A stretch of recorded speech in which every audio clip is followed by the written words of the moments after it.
Do you love tea? I do. So I went to Sri Lanka for a cuppa.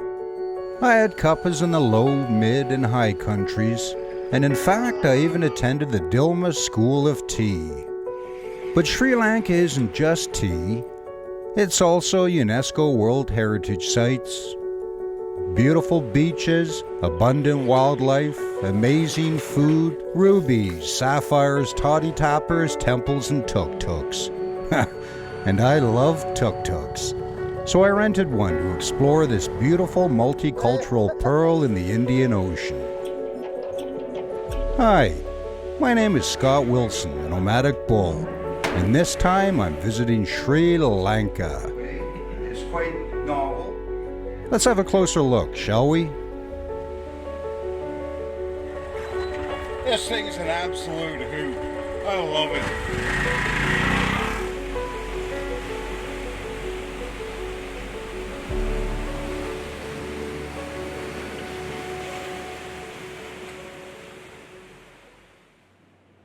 I started the day off like any other day on the road.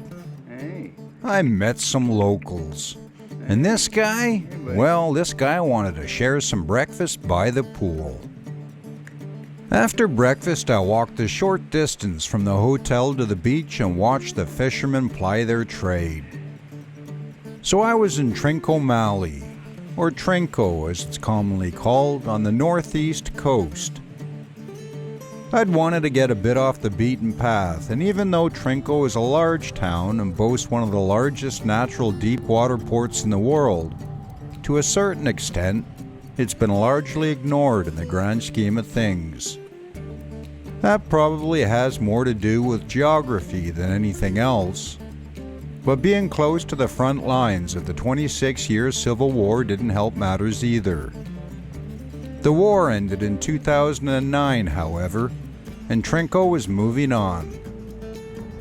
From my brief visit, I got the impression that it was a survivor kind of town with some grit around the edges. It had experienced hardships in the past, but it keeps on ticking. And if anything, Trinco is on the rebound. It's an interesting place and is featured large in Sri Lankan history because of its natural harbor. Colonial powers have waged battles here because of its importance. But they're gone now, and in reality there's so much more to Trinco than just a harbor. It's just that most don't know that. With stunning beaches that pull tourists further to the north just up the coast, Trinco hasn't been overrun with foreigners like some of the other beaches.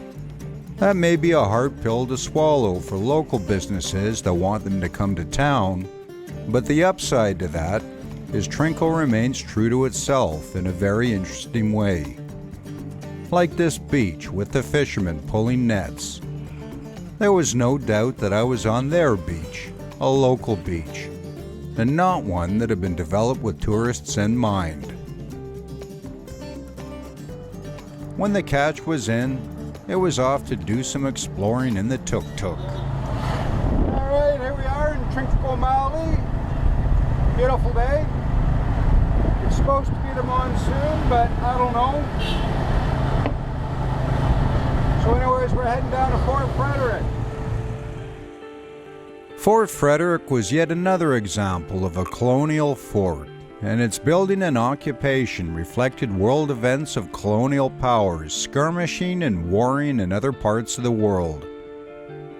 Originally it was Portuguese, then the Dutch took over, rebuilt the fort before the French captured it. Then the French were forced to leave, then they came back. Then it was back to the Dutch before being taken over for a final time by the British in 1795, who resided there until 1948. Mind-boggling, isn't it?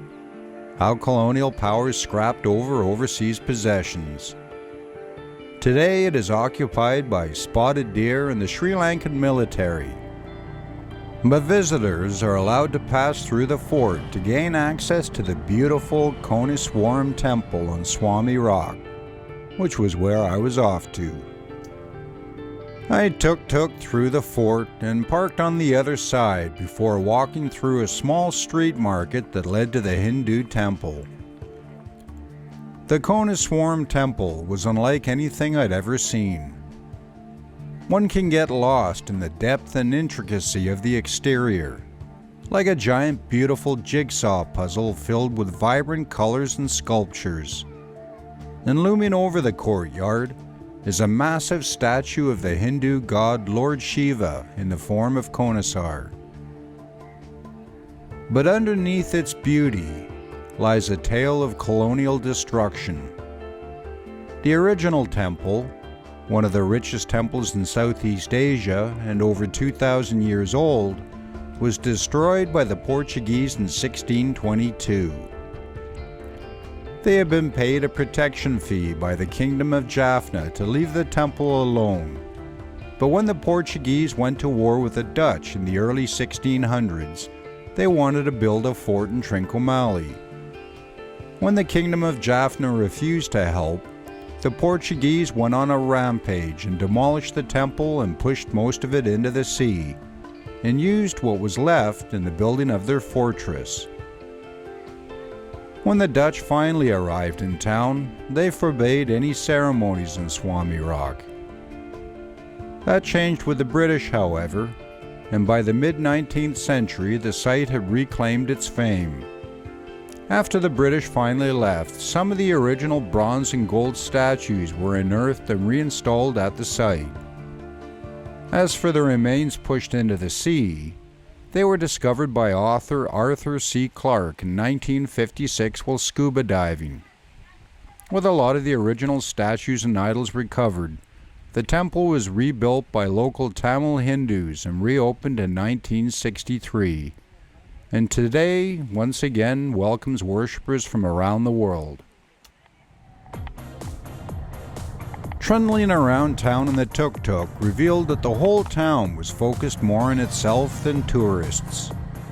There were obvious amenities appearing for tourists like the hotel I was staying at, but wandering through the streets revealed a side that was unapologetic in its reality. This is Trinco, with its churches, temples, narrow streets, beaches, and Dutch fortress. And really, it's a pretty cool place. Trincomalee, lots and lots of Hindu temples. As the afternoon wound down, I stumbled on another temple and stopped for a closer look. I couldn't get enough of it.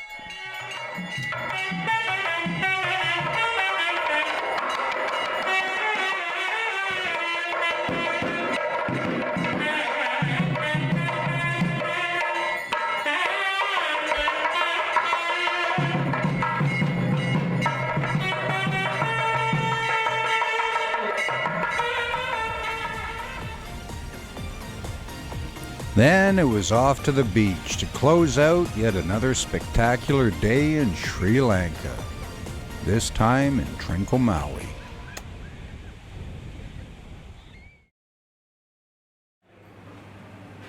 All right, just heard from the folks at Rockland Distillery, so I'm heading over to check out some Iraq.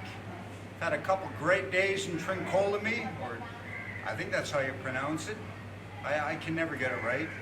In any case, I'm heading over to the west coast. This is the east coast, and I'm going to check out the Toddy Tappers in my trusty red Biagio. Cheers.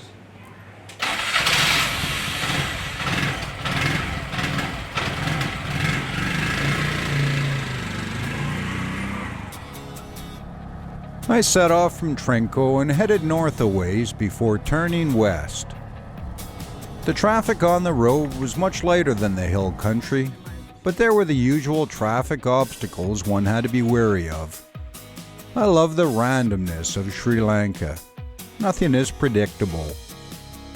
Once the cattle had cleared, it was back on the road, but it wasn't long before I ran into another obstacle. I was lost. But what a great opportunity to meet some more locals. I got lost here, so we're talking to the locals. Here we go. There's a fellow tuk-tuk driver. Hello. Hey. All right, where are we going? Okay, so we carry on up here and we go to Tiraye. Okay.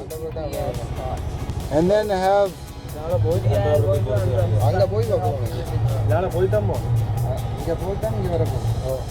I love talking to the locals in Sri Lanka. They always had a smile, were very upbeat, and were willing to help. The fact that I was ripping around in a tuk-tuk seemed to amuse them as well. You see, tuk-tuks are kind of like family pets in a sense in Sri Lanka. A lot of families have one. I mean, they're everywhere and play an integral part of daily lives in Sri Lanka. To a large extent, they make the country work. They move people, they move goods. And man, are they ever fun. So if you're ever in Sri Lanka, give one a whirl. You won't regret it. All right, so driving a three-wheeler. As you can see, there's not a lot of space in the front. My knees are up against the dashboard. But we have the gas here. We have the gear shift and clutch here. Then we have the rear brake down here. The handbrake is next to it. We're doing 40 kilometers an hour. So the speed limit for three-wheelers in Sri Lanka is 40 kilometers an hour. We've managed to get up to 65, but that's the top speed. No faster. Yeah. All right, so we're lost. Hopefully we head to the next town and we get the right turn. I trundled along with great roads below me and beautiful blue skies above. And of course, I got lost again and talked to some more helpful locals. Yeah. Gogaha Junction. Junction here. 2 kilometer. Driving across Sri Lanka in the north is a relatively straightforward endeavor, as it's flat and wide open, a very different place than the hill country. I finally got things right, however, and started to head inland. The rains began to fall again, surprise, surprise, but I was covered, so didn't give a hoot. As you can see, during the monsoon season, it rains quite a bit in Sri Lanka. And here I am in the little red Bajaji. Bajaji? The little red Bajaji with the sides down. And the rain is coming down.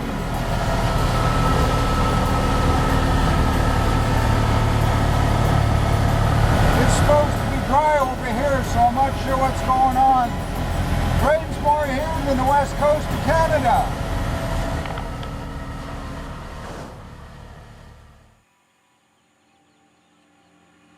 After a few hours, I arrived at Anuradhapura. I mentioned before that I was in the Cultural Triangle, and the moniker is appropriate, for visiting Sri Lanka is like stepping into an interactive history book.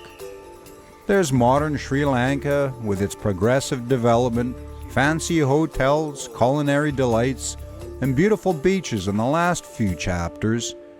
But in the foreword and beginning chapters lie the ancient civilizations. Sri Lanka is an old country, and just because the capital today resides in Colombo, there were many capitals and kingdoms that lied in other cities across the country from bygone eras. We just visited the Dambula cave temples and climbed the ancient stone fortress of Sigiriya, another capital for a short-lived time. Then there was Polonnaruwa, the island's second capital. But I was visiting Anuradhapura, the island's first capital, dating from the 4th century BC to 993 AD, and one of the oldest continuously inhabited cities of the world. Now that's old. Anuradhapura now lies in ruins, but there is still quite the collection of structures to see, and if one uses their imagination, the scope of the ancient city soon becomes apparent. The city gained prominence after a cutting of the Bodhi tree arrived in the 3rd century BC. The Bodhi tree, meaning tree of enlightenment, was a cutting from Buddha's fig tree. The city was massive for its day, with 4 walls, each 16 miles long, enclosing an area of 256 square miles. It contained shrines, public buildings, and a water and irrigation system that was one of the most complex of its time, a lot of which survives to this day. After an invasion in 993 AD, the city was abandoned and for the most part was reclaimed by nature. Then, during the 19th century, the ancient city was rediscovered by the British, and since then has reclaimed its role as a Buddhist pilgrimage site.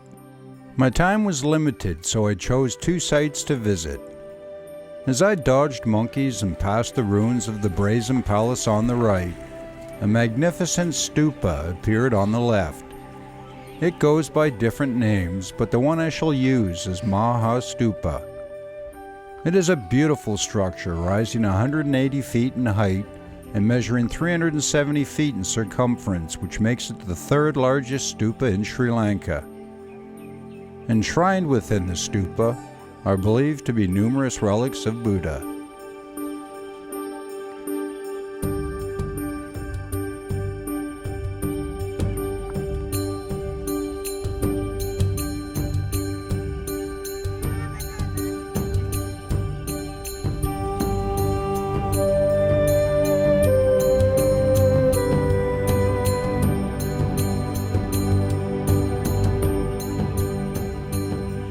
From there, I went to see the sacred Bodhi tree.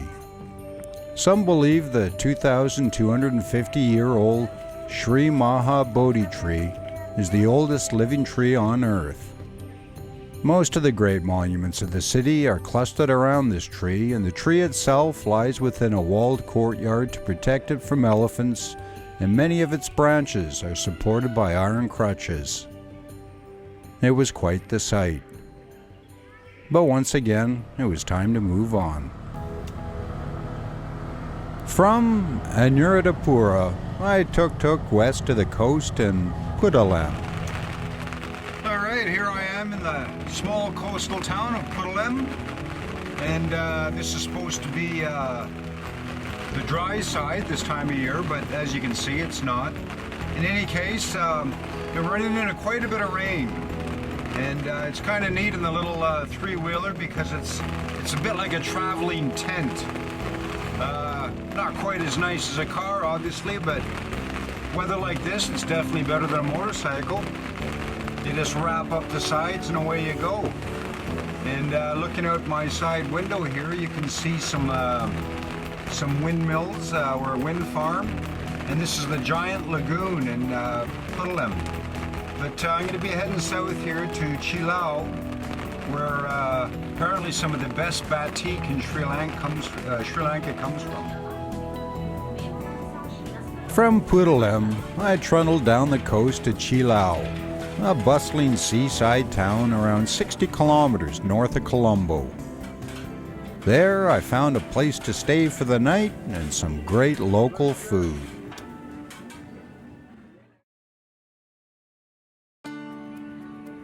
The next morning, it was off on another tuk-tuk adventure.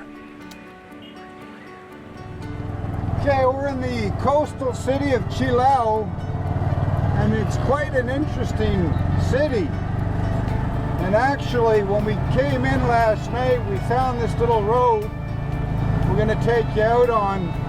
And there's all sorts of these little religious shrines, and it turns out there's a huge Catholic population here, and in Sri Lanka they call this place Little Rome. It's kind of neat. But also at this one end of town there's this little fishing village which is Very interesting. And once again, the fishermen, they have a different kind of craft, and they're already out in the water, they're fishing. So we'll show you some of that.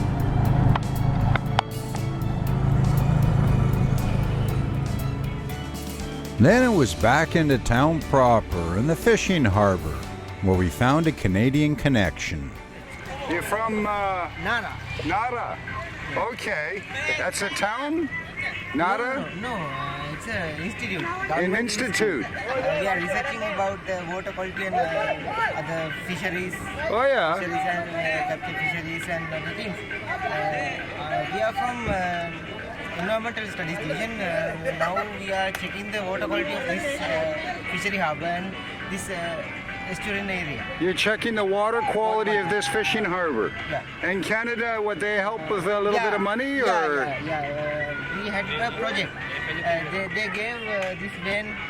This van? Yeah. Yeah, from Canada? Yeah. All right. I like it. Okay. Well, good luck. Thank Thank you very you. much.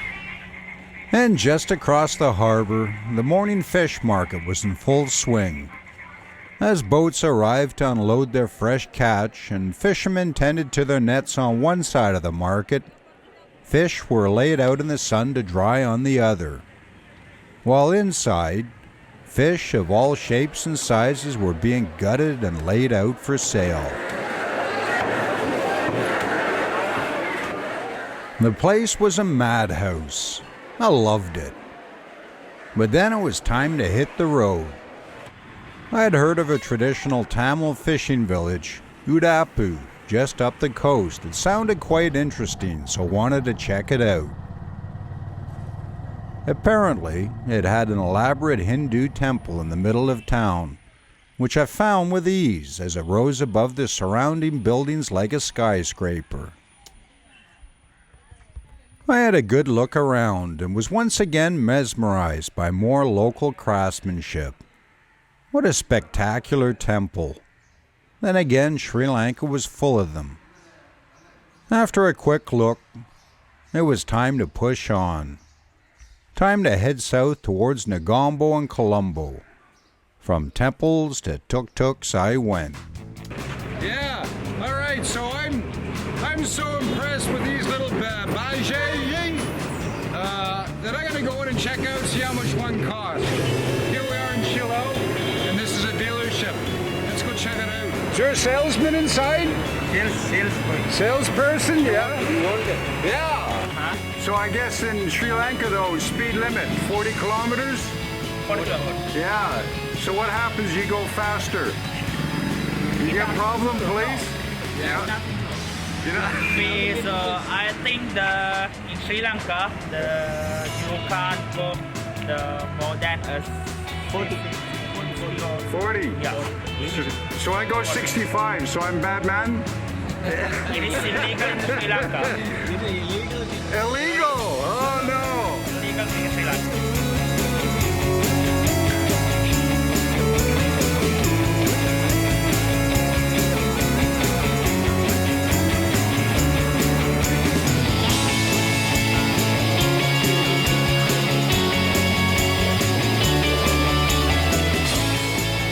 Okay, so if I want to buy one of these and ship it to Canada, yeah, can I do that? You want to ship? Yeah, I want to buy it here and take to Canada. Canada.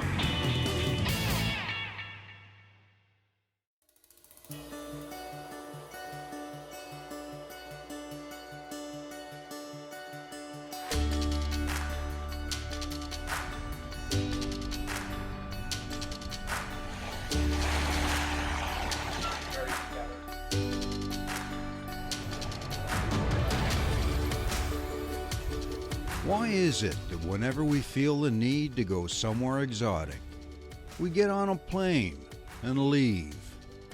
What's wrong with our own backyard? What's wrong with Vancouver Island? Well, as it turns out, nothing at all. He wasn't sure for sure that it was in fact an island. Vancouver Island is as exotic as it gets, but it's a different kind of exotic. It's not palm trees and margaritas. It's giant cedars and single malt. It's a pristine and wild exotic. Fish Whisperer and Sardine, they're on camera. Hi, my name is Scott Wilson, aka the Nomadic Bull. Join me and my good buddy, Dominic Medlinski, the Zen guy, as we explore our island. So 54 and 50. We'll head up north and meet Joey and learn about Cole Harbor. We'll take in a potlatch in Alert Bay and we'll ride the rails in Port Alberni. And maybe we'll just have a tipple or two. We'll meet great locals, hear fascinating stories, ride through stunning scenery, and wallow in a beautiful wilderness setting. Vancouver Island is a gem, our gem, and it's time to share it. This is Changing Landscapes Vancouver Island. So here's the Nomadic Bull and the Zen guy. And the acting base commander for CMB Esquimalt today.